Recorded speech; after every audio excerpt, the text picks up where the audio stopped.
നമ്മുടെ മാവുകളെ നശിപ്പിക്കുന്ന പ്രധാനപ്പെട്ട ഒരിനം കീടമാണ് ഇലമുറിയൻ വണ്ട്.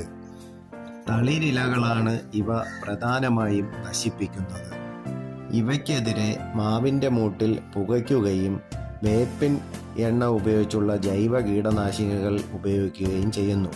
എന്നാൽ നമ്മുടെ ക്ലോറിൻ കലർന്ന പൈപ്പ് വെള്ളം സ്ഥിരമായി 2 നേരം മാവിലകളിൽ നമ്മൾ തളിക്കുകയാണെങ്കിൽ ഇലമുറിയൻ വണ്ട് പിന്നീട് ഇതിൻ്റെ 7 അയലത്ത് പോലും വരുന്നില്ല എന്നതാണ് എൻ്റെ അനുഭവം.